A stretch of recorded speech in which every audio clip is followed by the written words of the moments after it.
Assalamualaikum teman-teman, jumpa lagi di video Cesya dan Brilian. Hari ini kami ke klinik Pratama.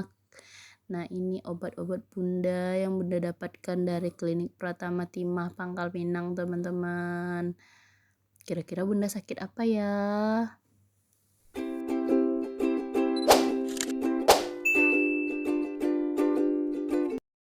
Ini Cesya, Brilian, dan bunda mau berobat teman-teman.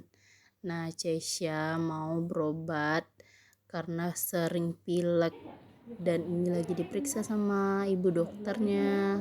Di sini tuh pelayanannya sangat bagus banget teman-teman.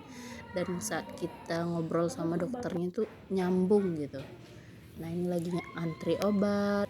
Bunda dari puasa sampai sekarang sering batuk, jadi batuk terus sembuh, nggak lama setelah itu batuk lagi terus sembuh lagi kayak gitu.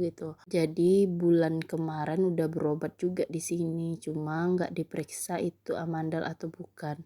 Dan pas diperiksa sekarang ternyata amandel teman-teman, amandelnya udah besar dan meradang.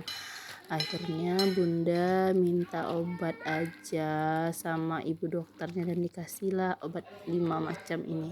Doain kami cepat sembuh ya teman-teman. Terima kasih sudah nonton video kami. Dadah, assalamualaikum, sampai jumpa di video yang selanjutnya.